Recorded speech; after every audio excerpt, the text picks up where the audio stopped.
for the farm gate.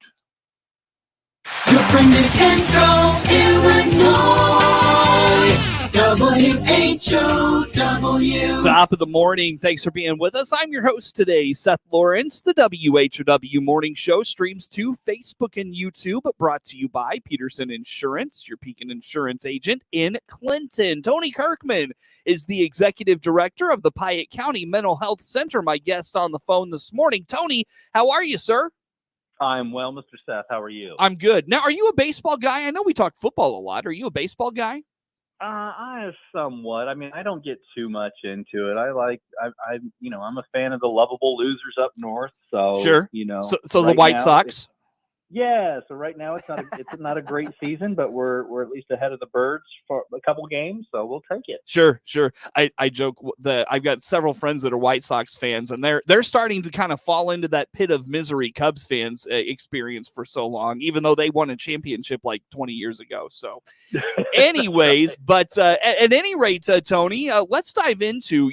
We don't talk a lot about this sometimes, and I'm just kind of curious your perspective on things, and what you see in your practice there at the Piatt County Mental Health Center is, June is Men's Mental Health Awareness Month. And so I thought we would dive into this a little bit and, the challenges men are facing in the world today and all of that. What comes to mind when you think about men's mental health and the things men go through, Tony? Well, I find it quite interesting, Seth, that topic has decided to come up because I'm privileged enough around here to write for the local Monticello paper once a month. And that is the topic that I have been able to pull some information together on, not necessarily mental health, but the concept of men as they do or do not report to primary care or other health. And sadly, us guys, we're not really good at addressing either our behavior or our primary care needs. Yeah, for sure. So when it comes to addressing that and, stepping up to the plate if in the event that that's something a man might need, how do we overcome? There's probably a lot of stigma attached to that. Men don't want to recognize that maybe something is going on. They'd rather just power through and, circumstances are just what they are a lot of times to us. So how about some of those things, Tony? Yeah. So, I pulled a few numbers from a journal that I get. It's called the Managed Healthcare Executive. And they just recently came out with an article talking about men are reluctant patients. And there's just a couple things in there that I thought was kind of interesting. One was throughout the entire public health epidemic that we had been going through, 62% of all the fatalities were actually men. So it wasn't split 50-50. It was 62%. But the number that made me giggle as I was reading this was they polled men and they self-reported 77% of them would prefer going shopping with their wife than addressing their own health needs. And so I think you're exactly right, Seth. I think there is a stigma about addressing our health needs. I think that we, from a community reinforced norm, men are supposed to be more on top of things and never in need and supposed to be fully sufficient. So if we address health needs, that means that we're not fully competent for some reason. So there's a stigma there. We're bigger risk takers, so we neglect our own health care. Instead of addressing it from a preventative standpoint, we wait until it becomes a more severe issue. The article goes on to say that maybe men just haven't been taught that addressing their health is an appropriate thing, because unlike our female colleagues, where they are encouraged to address their health through annual evaluations, there's not really anything from men beyond puberty that re-encourages them to have regular health screenings until really you get into your late 40s or early 50s. So even when we do go and talk to our primary care physicians or our counselors, we minimize or we're not forthcoming about all of the issues that are going on. So caregivers are having to be more savvy on how they extract that information, because quite frankly, we're just not good at communicating our feelings. And so, what would be interesting is that, as part of Men's Mental Health Month, it would be nice to have some trades come along, or even departments, to encourage and to figure out ways to put together a communication campaign or educational activities to really encourage men. One, yes, a sign of doing reoccurring preventative medication trips, one, will benefit them in the long run so that they don't have more severe reactions. But two, when you go into a doctor's office or when you go into a counselor's office, like, here is some more verbiage or emotional literacy. Instead of just staying with the happy, sad, scared, angry, jealous, mad, like, here are some other words to maybe describe what's going on. So I think it's a plethora of issues of why men aren't doing a good job of addressing both their physical or their behavioral health.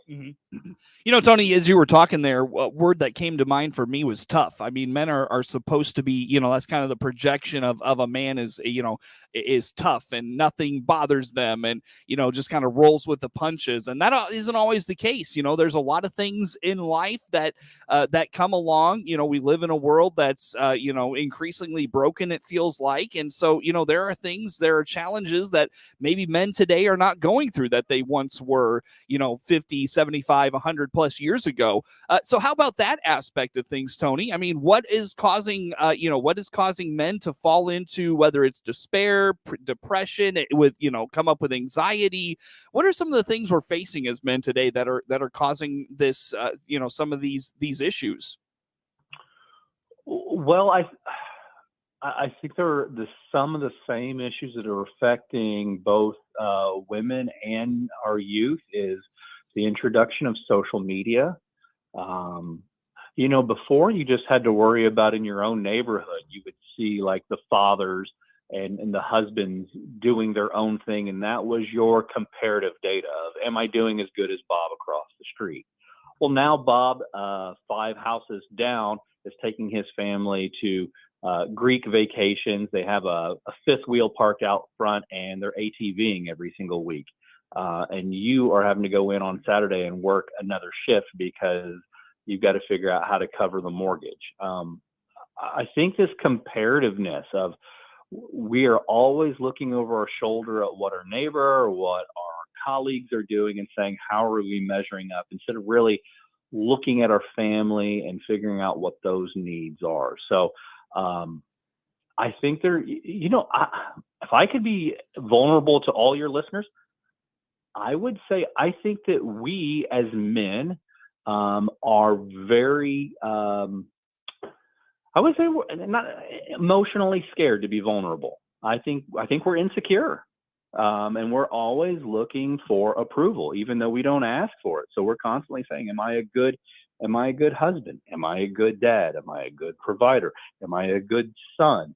And we need to do a better job as men talking into the lives of other men to say, I see you, and I think you're doing a great job, and let me affirm you. We don't do that well. Men are not as socially nurturing as we should be to our fellow brethren. I mean, we do a good job with our kids, and we tell them we're proud of them, we love them, but we don't say, hey man, I saw you across the street and you were playing ball with your kid, and you gave your kid the most valuable gift in the entire world. You gave them your time and your attention. Mm-hmm. I think you're doing a great job.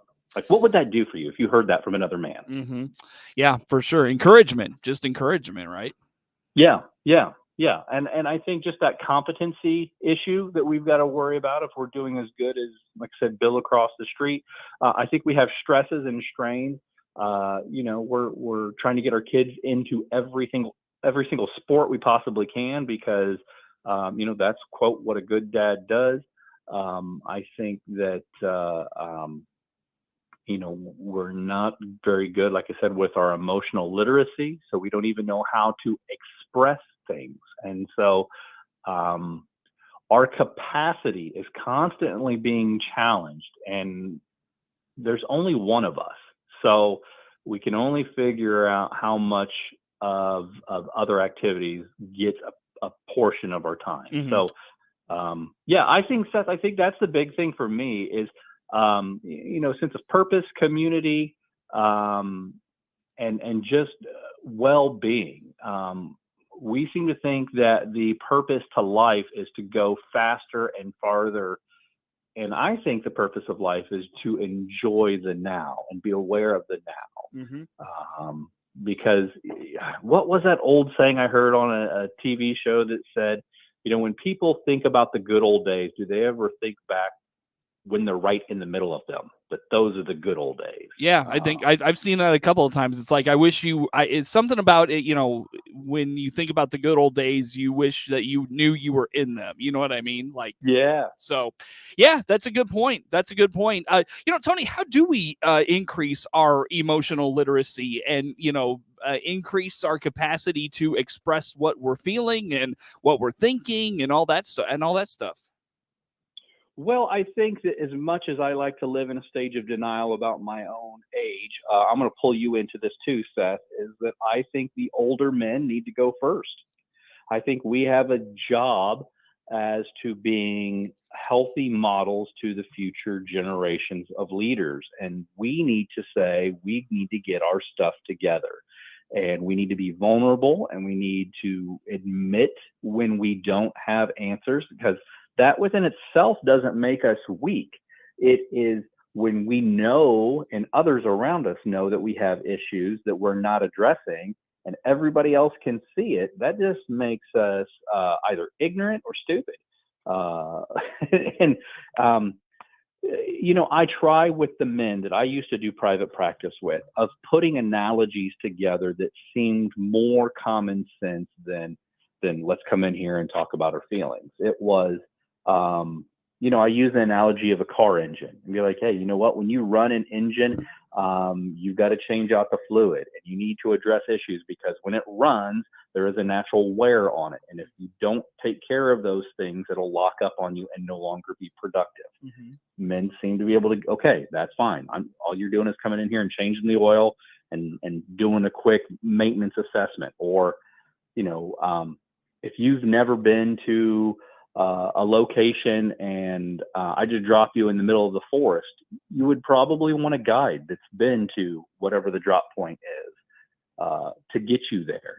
So you are experiencing things in your life that you have never experienced before. Why not talk to a guide that'll at least work you through it to help you make sense of it? And it seemed like for whatever reason, at least the men that I encountered, they could get their hands around that. They didn't want to come in and talk to a counselor about their feelings, but they could come in and look at their lives as kind of a project and say, what are some areas that I need to adjust? Sure. Well, Tony, I'll tell you what, let's take a time out here and continue this conversation when we come back. Where do folks go for all things Piatt County Mental Health Center?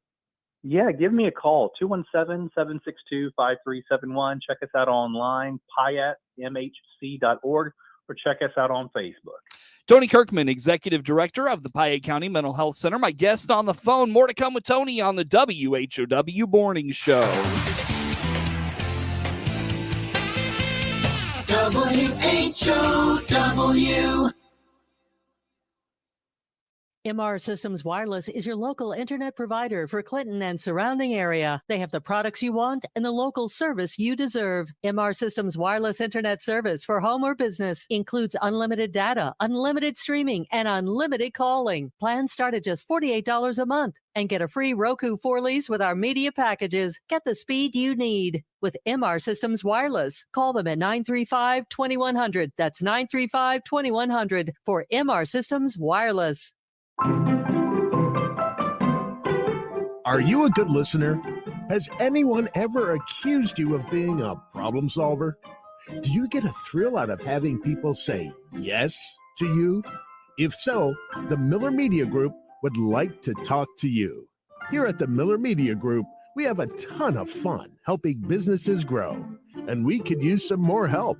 So if you or someone you know has marketing and advertising experience or any of the previously mentioned skills and wants the opportunity to earn with commissions over $50,000 a year, send your resume to sales@randyradio.com.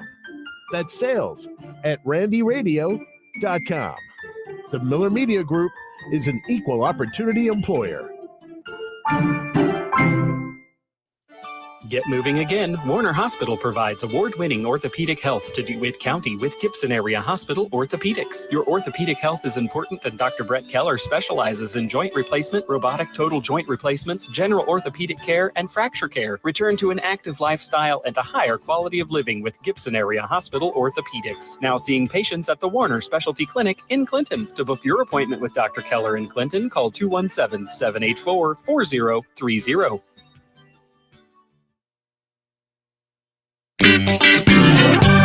Your friend in Central Illinois, WHOW. Once again, a good morning. Thanks for being with us. I'm your host today, Seth Lawrence. The WHOW Morning Show streams to Facebook and YouTube, brought to you by Peterson Insurance, your Pekin Insurance agent. In Clinton, Tony Kirkman, Executive Director of the Piatt County Mental Health Center, my guest on the phone here for this morning. And Tony, we're talking about men and June being Men's Mental Health Awareness Month. And, we come off of Father's Day on Sunday, and we were kind of chatting briefly about this off the air before we came back on here. And, I just want to talk about the importance of men in society, fathers in particular, why they are so important, instrumental in not only the family unit, but the community at large. What are your thoughts about that? Yeah, I guess before jumping in that, I want to say how much and how valuable mothers are. And everything that I would talk about a father is not to be in contrast to the amazing and important role that moms play, but I think it's more complementary. So for all the moms that are listening or those that love their moms, I'm all about an engaged, healthy mom, and having a conversation about the needs that a father puts into a family or into their children is in no way a disservice to the amazing job that they do. But with that being said, I would say yes, fathers, statistically, you can look at it. The data of having absent fathers in a young person's life makes them significantly more vulnerable to healthcare needs. It significantly increases their likelihood of criminality. It significantly increases their amount of substance use. Significantly increases their probability of early promiscuity. So I personally believe, and this is my personal belief, that a mom does a great job of nurturing and caring and holding the family together. Well, I think a father does a good job of affirming and speaking value into a child and speaking vision into a child's life. So there's nothing more powerful than a dad looking at his son or his daughter saying, I think that you are an amazing human being, and I know you've got this. I've heard the statement that said, the bullies and the naysayers say I can't, but my dad says I can. Mm-hmm. And that's an important role for dads to play. Yeah, and just to kind of, you talked about your personal feelings, Tony. I really have come to think that, a lot of our societal ills could be cured with better fathers in our homes, in our communities, in our country. I just think the importance of a father in the life of a young person is so instrumental, beyond it, maybe even more so than any other individual that they encounter. That's not to take away from what mothers offer in the home and in the life of a child, and what things like teachers and preachers or whatever, any other person close to a child. But I just think fathers are so instrumental. They have such an impact. It's one of the most important roles we have in our world today. Yeah, I mean, again, we still have the family dyad that is the common family characteristic where it's composed of a mother and a father. And again, I know that we have a lot of other families that don't look like that nuclear dyad, and I'm not again taking anything away from that. I'm just talking in generalities to the larger representatives that are making up that base. Um, Kids want to see what an active husband looks like. They Young ladies should see a healthy man. This is how a healthy way of showing affection and value and affirmation. And this is how a woman should expect to be treated with value and to being a contributing partner and to being an equal.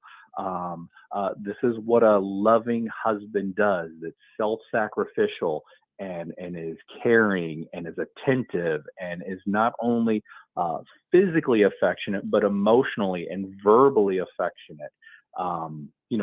Teaching our boys, these are values of what a contributing man to society looks like, and this is what a present father looks like in their kids' life. Of it is not just all centered on punitive discipline, but structure and reliability and a present father in my life. Yeah, it's a conversation we could probably have for the next half hour, Tony. Unfortunately, I don't have the next half hour with you. So talk to me a little bit about how folks find more information about the Piatt County Mental Health Center. Yes, please. Check us out online, piattmhc.org. We have a Facebook page. Quick shout out that we're looking forward to launching our recovery support services in about 11 days in DeWitt County. Super excited about that. And then check us out on Facebook. Give me a call, 217-762-5371. Network News is now. That's Tony Kirkman, Piatt County Mental Health Center. Deal. I'm Rich Thomason. Presidential son Hunter Biden has a plea agreement with federal prosecutors on 2